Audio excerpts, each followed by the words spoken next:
Hey, what's up everyone? Welcome back to another episode of Base Dad TV. I'm your host, Jeff Moreland. I hope you guys had a great week and I hope you're having a great Sunday. I had a video that was almost ready for you guys. I've been working on it for a couple of weeks. It's gonna be a really good video, but I think I need just a couple more days just to get it right where I want it. So instead of putting it out and rushing it where there may be some mistakes or it wasn't finished the way I want it to be, I dug in the vault and I found this video that I know you guys will enjoy. It's about the Down for Sound Flatpack boxes. I filmed it way back in 2023. It's about a 12-inch box. It runs about $120 starting. And what flat packs are is they cut them up there. They do all the planning and everything there. And then they send the pieces to you. And all you have to do is screw them, glue them, and either paint or stain it or whatever you want to do. And it's a wonderful way to get a budget box quickly. They're great for people who don't have a lot of experience building stuff or for people who don't have the tools to do this. It's a wonderful video, but keep in mind, it was filmed 2 years ago. A lot can happen in 2 years. I've learned a lot about filming and I've had a lot more experience with other flat pack boxes and enclosures and things like that. But I still think it's a great video. So I hope you guys enjoy it and I look forward to showing you what I've been working on next week. I'll see you then.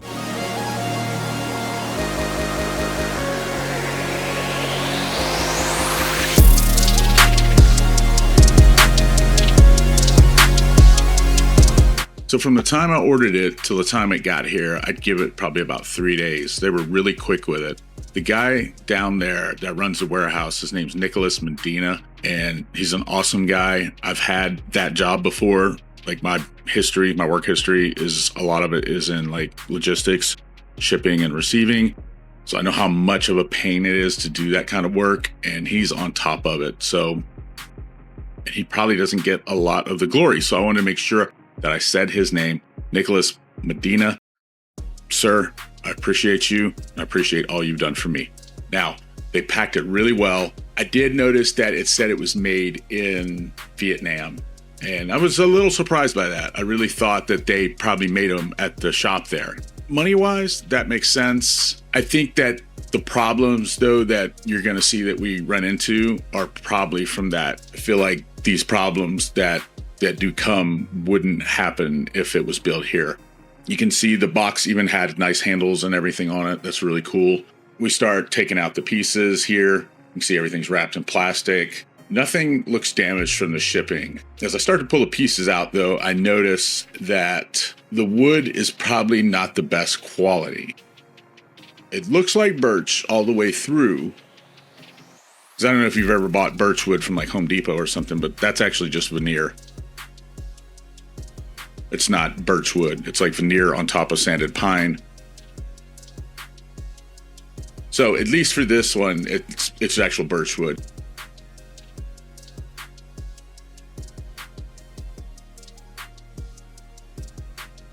You can see they also included a nice bolt style terminal. For the $100 that I spent, you're not going to get that on another enclosure. So that was a really nice addition. This is the thing. I mean, you could go either way on this, but you can't say that they didn't do it nicely. It looks good. The Down for Sound logo, it looks really good, like really good. It makes the box look like it cost a lot more than it did having that on it. So we've got all the pieces. These are the instructions, and you can freeze it there if you want to see them or whatever. But they are not very clear at all. If anything, they're very basic, very rudimentary. Hey everyone, 2025 Jeff here. I wish I'd filmed this with a wider angle so you could see everything. My apologies for that. When I first posted this, I got some comments, possibly trolling, suggesting that I found this flat pack box hard to assemble. That's not the case at all. I grew up working with wood and tools, so this was easy for me. I was just trying to consider it from the perspective of someone without the right tools or experience. Looking back, I see that many other flat pack boxes have CNC cut tracks to ensure proper panel placement. This one had no markings, not even screw guides, which could make it tricky for a beginner. That said, for the price, I still think it's a good deal.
we finally got it built. Some things I did off camera, like I sanded it a little bit. I think you guys saw that. I'm not sure if I was able to get that footage or not because I have not edited it yet.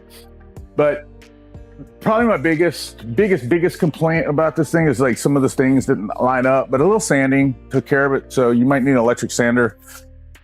It did turn out to look really nice. I probably couldn't have asked for it to look much better than this.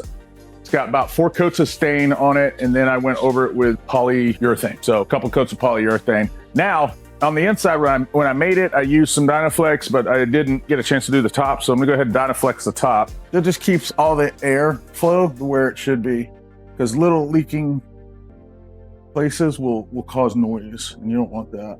You only want to play. You only want things will never be the same. I think, guys, for the money, this is probably the best box I could have gotten, honestly.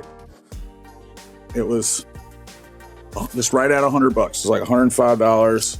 All the prefab ones were around that price or more. Like I said, for what it is, I think it did a great job. I think it came out well. So, you know, it doesn't have to be pretty. It's gonna dry clear, so you don't have to worry about that. Of course, you know, the better it is, and I'm sure there'll be somebody in the comments saying, oh, I made a mess or something like that. But, you know, go look at their videos then. Usually they don't have me. So keep that in mind. Somebody's being overcritical. So now we're gonna add the subwoofer, and I'm gonna keep it still on its back, guys, because it's a lot easier to put this in if it's holding itself than me trying to hold it up. But first, I have to remove it from this old box. So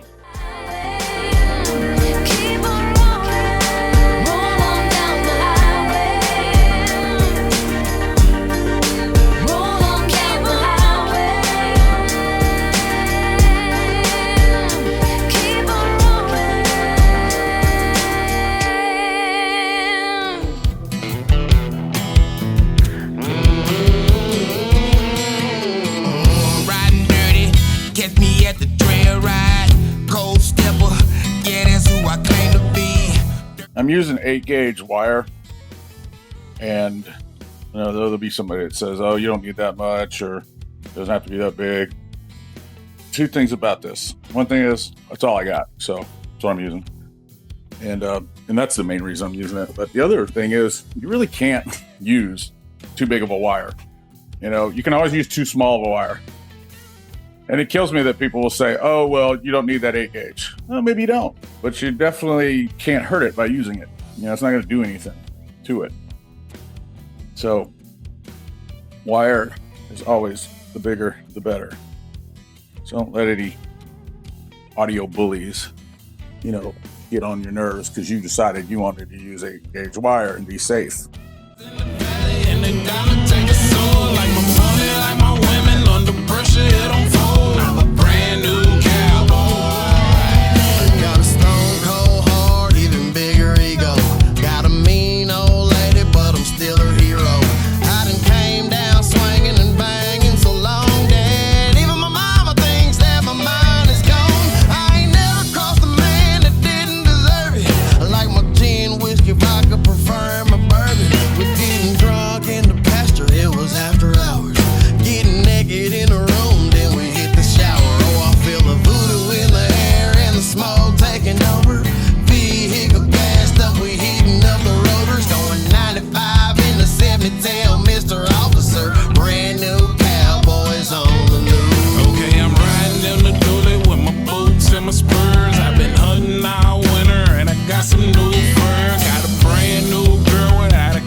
liquor on my liver, tobacco on my lungs. So booty in my pickle, watch her back it up and down. I'm rubbing booties, grabbing titties, you know we getting filthy. I got a bent over on the back of my doohickey. On the back of that 250, we for Willie down the interstate.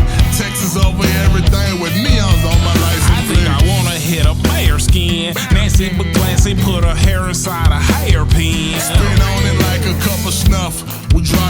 be tough. Spill Coopers on her butt, now my pistol riding up. Yeah, I'm riding in the dolly with my boots and my spurs. I've been hunting all winter and I got some new fur. Got a brain.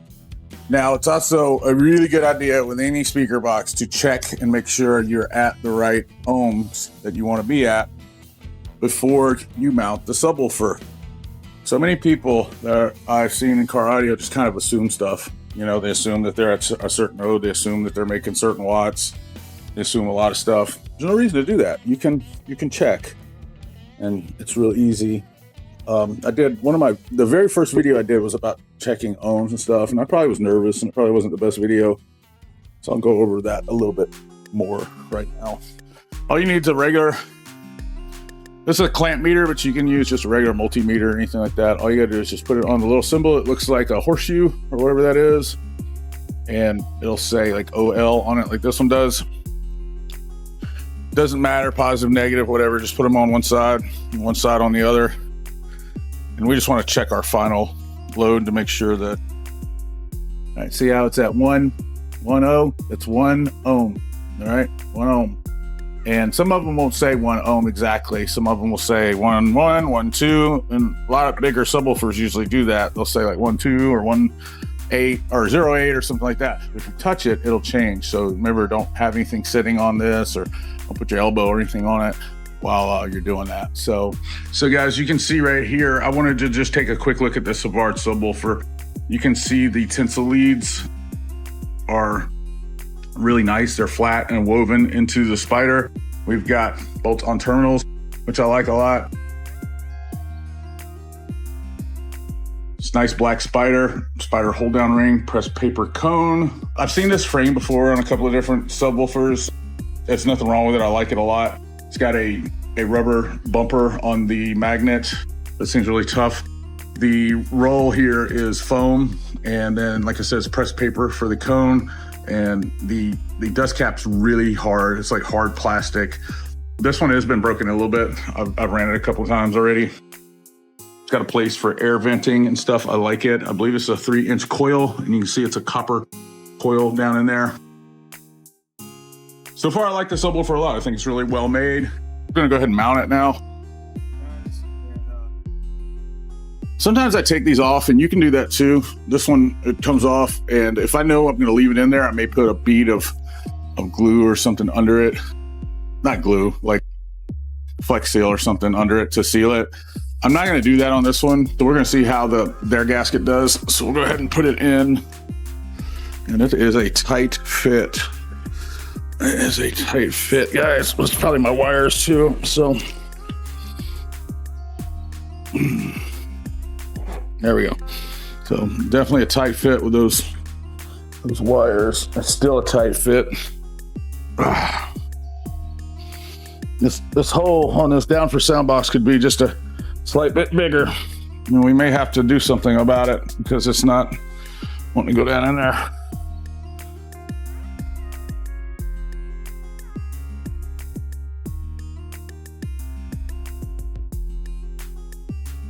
And I'm not going to do it much, but I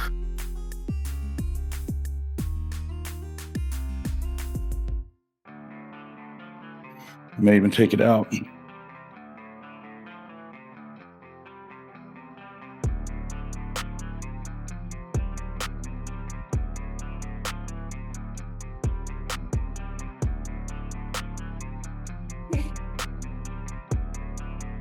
It's not going in there though. Man, so I don't know if it's the sub or if it's the box.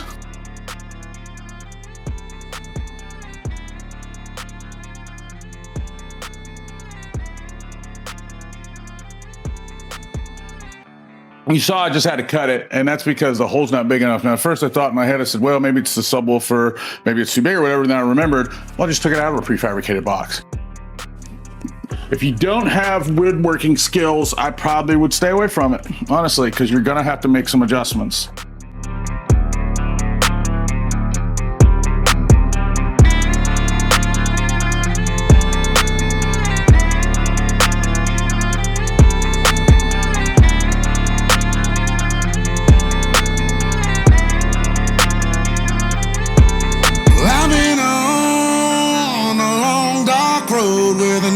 nights are cold, got my whole heart froze. Trying to find my way back home, but I'm all alone on a long dark road. On a long dark road. On a long dark road. On a long dark road. On a long dark road.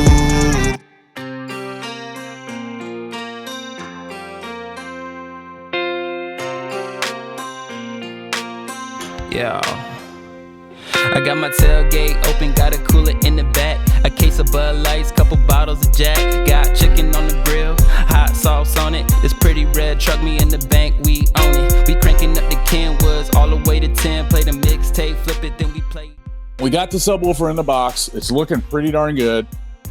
I really do like the way it looks, and I know it's sealed well because I sealed it. So let's figure out how it sounds. Real quick, I just want to take a second to remind you that if you're thinking about getting a pet, check out your local shelters first. There are so many amazing animals out there waiting for a second chance, and adopting can literally save a life. Plus, you're not just getting a pet, you're gaining a loyal friend who will be forever grateful.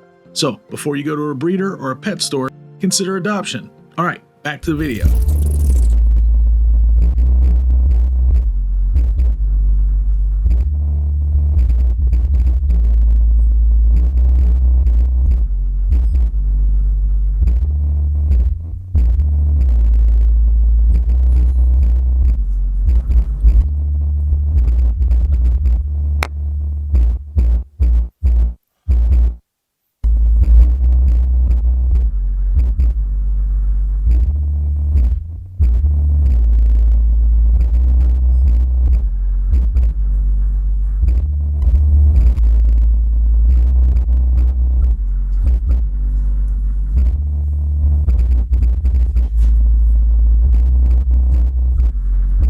All right, guys, so here's my final take on the whole situation. The box is still considerably cheaper than most of my options. I think it worked best for me, but really the question is, how will it work for you? On a scale of 1 to 5 on like how hard is it to put together, I'd probably give it a 3.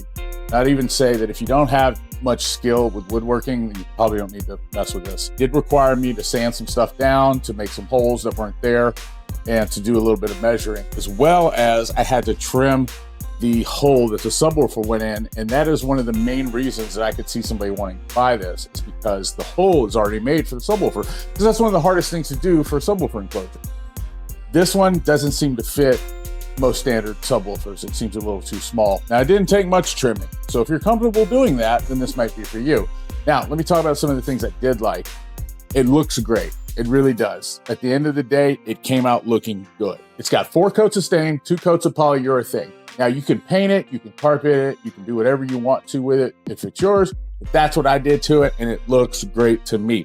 Now, it also has the bolt style terminals, and I think that that was really cool of Down for Sound to put that in there. It's also birchwood, even if it is kind of subpar birchwood. I didn't see too many subwoofer enclosures that you could get that were birchwood. In fact, I didn't see any at that price point. There were none. Everything was MDF and everything was carpet. So that is a plus. Now, this may be a plus or a minus. I don't know. It's got the logo for Down for Sound engraved in the top. I think it's nice. Some people may not want to rock the Down for Sound logo like that, all right? They're not paying me for advertising, so I could definitely get behind that way of thinking that you don't want to have this all over your speaker, but at least it is nice. They did a good job of putting the logo in there. It looks quality. It makes it look more expensive, in my opinion. I actually like it. After I adjusted the hole, the subwoofer fit. It looks good. I don't feel any leaks or anything like that. It sounds really good for the size it is, and I think it's gonna look really good on the shelf. Whereas it doesn't really live up to what they say it will, and I think they need to spend just a couple more minutes on quality control. I still think it's a win at the price point. If you liked it, do me a favor, smash that like button. If you're not subscribed already, hit the subscribe button. As always, you can watch more of my videos on YouTube right now.